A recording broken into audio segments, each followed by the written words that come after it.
Salut tout le monde, petit retour de vacances, j'espère que vous allez bien. On commence comme d'habitude avec la première vidéo du mois sur les couvertures, les plus belles couvertures du mois de septembre. Donc voilà, dites-moi si vous avez passé de bonnes vacances déjà. Moi c'était grave cool, je me suis bien reposé. La reprise a été tranquille. Donc voilà, j'espère que la rentrée pour vous aussi s'est bien passée. Et on commence après le générique le plus claqué de France puisque je ne l'ai pas encore changé. C'est parti. Comme d'habitude, avant de commencer mon petit top 15 des plus belles couvertures du mois, je tiens à préciser que s'il y a des couvertures que j'ai déjà vues précédemment dans les autres mois, je les remets plus parce que c'est des reports, donc les reports ne comptent plus. C'est comme ça, c'est la vie. Il y a aussi des couvertures que malheureusement je n'arrive pas à trouver pour certains tomes. Donc voilà, je suis désolé s'il y en a que j'oublie et qui sont plus jolis que ceux que je mets, mais j'essaye de chercher à chaque fois toutes les choses qui sortent, mais il y en a qui arrivent au compte-gouttes, malheureusement. Donc on va commencer avec le numéro 15. À la 15e place, j'ai mis Apocisme, la planète des marionnettes, le tome 9. Voilà, j'adore les couleurs utilisées. J'aime beaucoup aussi les deux chiffres, le numéro 0 et le 9, qui sont faits un petit peu particulièrement. Voilà, et on sent un petit peu, je sais pas, une sorte de catastrophe, on dirait, puisqu'avec le mot, enfin avec le gros titre surtout de l'œuvre et la typo utilisée, enfin je sais pas si on peut dire ça, mais la façon dont ça a été fait, on peut sentir que c'est un peu l'apocalypse. Et voilà, et sinon les nuances de rose, de bleu, je trouve que ça va super bien ensemble. Donc voilà, je commence ce top avec une petite couverture assez mignonne, assez jolie, assez sympa. Pour ceux qui me suivent depuis 1 an et demi maintenant, voilà, vous savez très bien que les couvertures de One Piece, d'habitude je les mets pas, je sais pas, je les aime pas, je trouve que c'est trop brouillon, on comprend rien. Là bizarrement je trouve que c'est toujours un petit peu brouillon, alors désolé si je me fais insulter mais c'est mon avis. Mais les couleurs utilisées et je trouve que la façon dont elle a été faite, elle est super jolie, voilà, elle est très belle, avec Luffy au centre. Après pour le reste, désolé, je ne connais pas trop les persos, je sais qu'il y a peut-être Zoro, enfin je vais dire des conneries, mais je ne suis pas One Piece, désolé, je suis une pauvre merde. Mais voilà, pour une fois, j'aime bien la couve, j'aime bien ce gros sabre enflammé qu'on peut retrouver voilà, en bas à droite de la couverture. Et franchement, pour le coup, c'est quand même du très beau travail avec cette tête de dragon ou je ne sais quoi. Ouais, voilà, désolé si je dis que des conneries sur One Piece, mais je ne connais pas. Et je ne rattraperai jamais puisque comme vous pouvez le voir, 102 tomes. C'est basta pour moi, c'est terminado. Peut-être qu'un jour je le ferai parce que voilà, faut pas mourir bête. Hein. Mais j'ai déjà eu Naruto dans ma life, je pense que ça me suffit. Hein, ça me suffit. En numéro 13, j'ai mis Love Mix Up. Voilà, je trouvais que cette petite aquarelle était pas mal. Je suis toujours, enfin, j'aime pas forcément les couvertures qui sont voilà, de côté, qui ne sont pas à droite. Mais pour le coup, c'est pas mal réussi. Le petit cœur autour du 1, je le trouve assez sympa. On sait qu'on part tout de suite, mais c'est sûr et certain sur une romance, sur un shoujo, voilà, et en plus c'est le tome 1, donc ça me permet de mettre un petit peu en lumière avec 3 vues par vidéo, mais pas grave, tant pis, c'est comme ça, c'est la vie. On essaye de s'en sortir, hein, on mange rien, on mange pas parce qu'on n'a pas de revenus, on fait que 3 vues, mais c'est comme ça. Mais j'aime beaucoup cette couverture, voilà, très sympa. Rien d'autre à dire dessus, elle est juste très jolie. À la 12e place, j'ai mis maintenant un petit pilier du Jump avec Sakamoto Days, le tome 4. Voilà, je trouvais les couvertures assez sympas. Bon, c'est pareil, c'est pas non plus très lisible, mais en tout cas, elle reste quand même assez jolie. Alors par contre, il faut vous attendre, je crois qu'à partir du tome 5, les couvertures de Sakamoto Days sont extraordinaires. Donc elles vont facilement et très souvent, je pense, être dans le top 5. Voilà, je préfère vous prévenir d'avance. Peut-être qu'il y en aura 4 autres au-dessus qui seront incroyables, hein, mais elles vont facilement faire partie du top 5. Donc forcément il y en aura 4 autres au-dessus, c'est logique. Je dis des conneries, mais voilà, pas mal, assez joli, et ce mec un petit peu translucide, un peu homme invisible ou je ne sais quoi, je me souviens plus trop quelle compétence il a, mais je pense que c'est ça, de toute façon il est un peu invisible. Voilà, vous allez voir, il est pas mal stylé, mais il va vite se faire défoncer la gueule. Voilà, je spoil direct, je crois qu'il se fait arracher la gueule. Mais voilà, et si vous n'avez pas commencé Sakamoto, commencez parce que c'est du lourd. À la 11e place, j'ai mis Komi cherche ses mots. Voilà, le tome 3 avec ce petit kimono qu'elle porte, voilà, qui est très joli, qui la met un peu en lumière. Voilà, je suis toujours par contre un petit peu embêté par le titre qui se trouve au milieu comme ça et qui gâche un peu le reste. Je pense que des fois il faut peut-être changer, mais bon, ils sont partis. Pika, ils sont partis sur ça, mais je trouve ça toujours un peu dommage, je sais pas, de le mettre en gros en plein milieu. Bon, c'est mon avis, mais c'est comme ça. Mais sinon, des très belles couleurs, voilà, on sent qu'il y a un petit peu de joie de vivre tout autour, à part Komi. Voilà, là, je pense toujours un peu de mal à communiquer avec les autres, puisque c'est à la base du manga. J'avais lu le tome 1, c'était pas trop mal, mais je pense que c'est une réussite au Japon. Je crois qu'il y a 27 tomes, quelque chose comme ça, c'est énorme. Enfin, en tout cas, c'est une réussite, mais je sais pas si c'est une grosse réussite, mais en tout cas, il y a 27 tomes, donc c'est quand même beaucoup. Voilà, donc si vous avez continué, ou si vous lisez Komi, dites-moi ce que vous en pensez, et pareil, dites-moi ce que vous en pensez de cette couverture. En numéro 10, j'ai mis une nouveauté, voilà, box de Deijiro Morooshi, toujours japonais dans l'âme bien sûr, mais avec ce petit cube, voilà, ce petit... j'ai oublié, donc je vous fais un superbe mouvement et un superbe mime pour que vous compreniez que c'est un... voilà, j'ai pas le mot, toujours pas. Donc dites-moi en commentaire ce que c'est le mot pour que je sois un peu moins con ce soir, merci. Mais voilà, j'aime bien, je sais pas, ça me donne directement envie. On sent tout de suite que ah là, il va falloir réfléchir, il va falloir se casser un peu la tête et se poser justement des questions à propos de ce manga là.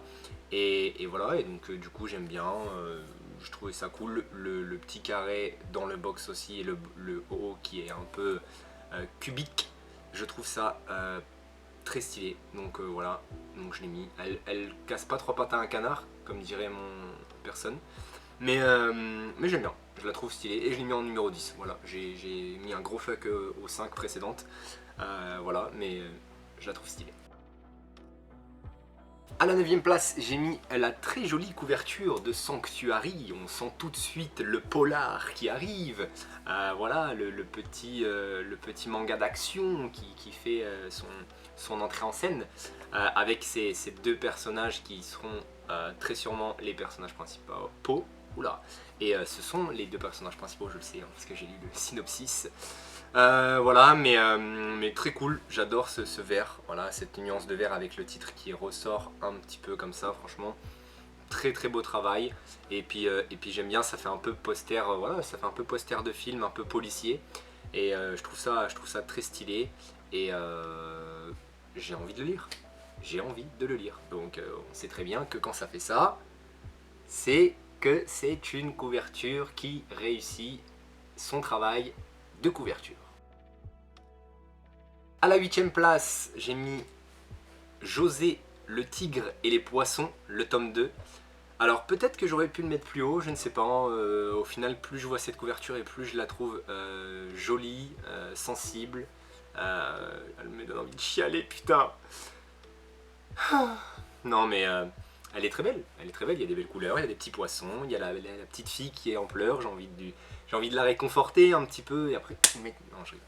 Mais voilà, elle me touche et du coup, bah voilà, je l'ai mis à la 8e place parce que je la trouve mignonne cette couverture. Voilà, rien d'autre à dire. À la 7e place, j'ai mis le tome 6 de Yu Yu Hakusho, l'édition... je ne sais plus ce que c'est comme édition. La reprise, c'est pas super bien pour moi, vous inquiétez pas. Mais voilà, avec ce petit garde du corps, ou je ne sais qui, je ne sais quoi, puisque je ne l'ai pas encore commencé, j'attends que les 12 tomes sortent. voilà, avec ses lunettes un petit peu particulières mais qui lui vont à ravir.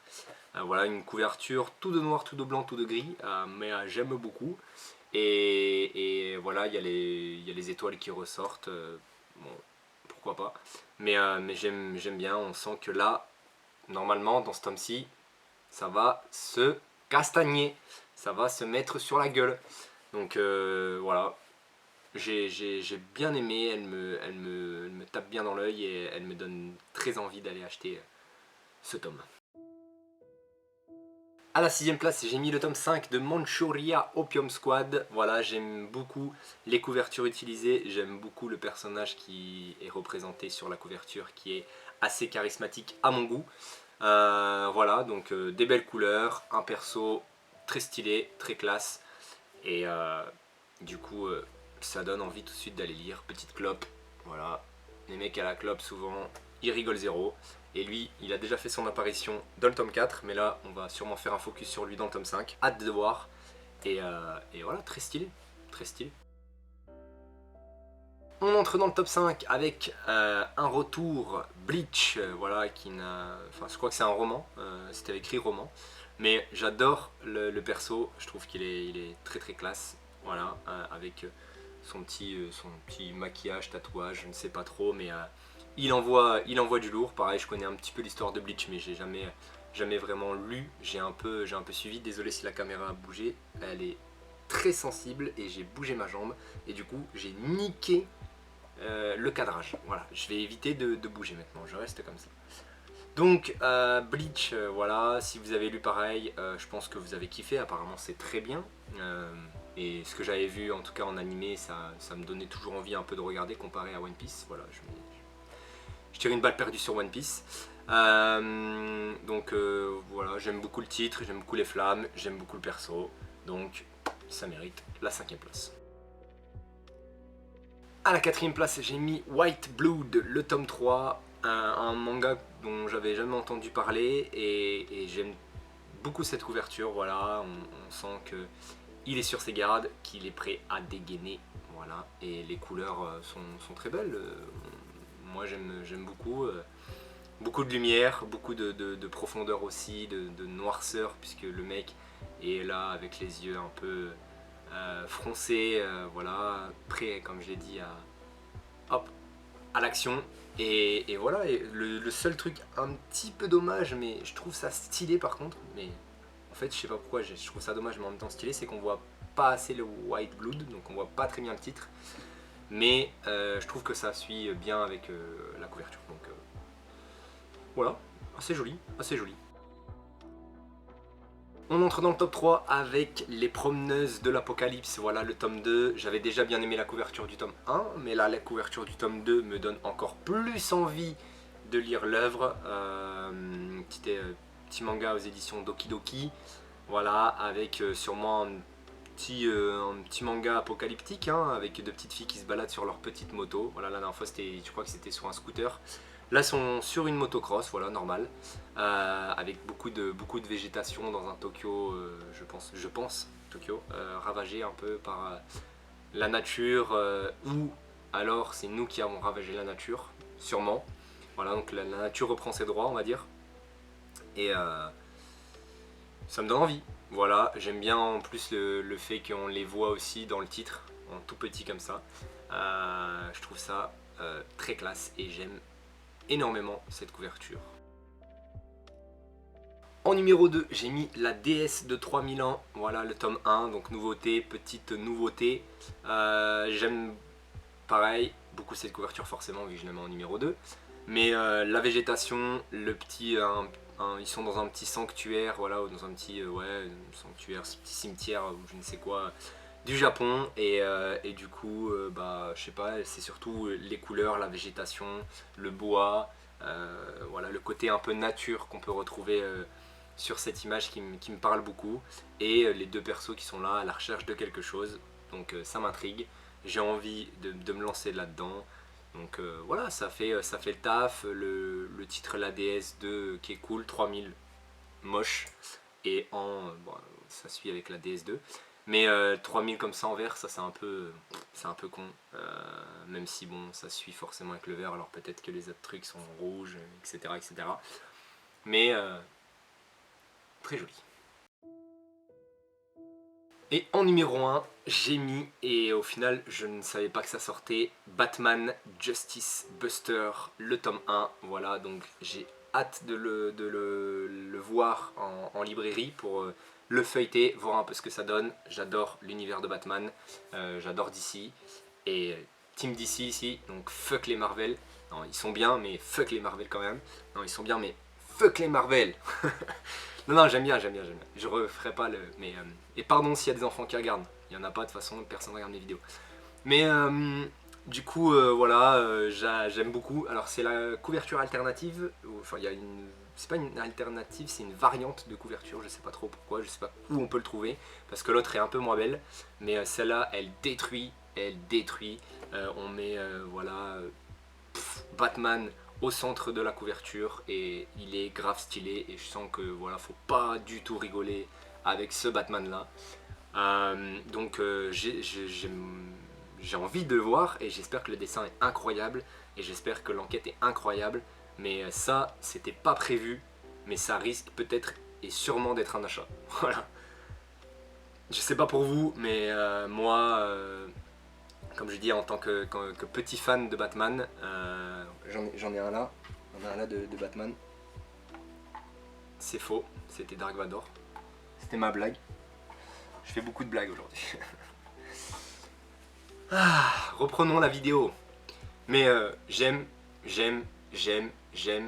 et fuck Marvel. Non, non, je rigole, pardon. Franchement, très stylé. Dites-moi, voilà ce que vous pensez de cette magnifique couverture. Et voilà, vidéo terminée, couverture analysée. J'espère que vous avez kiffé. Je vous dis à bientôt. Salut. Quel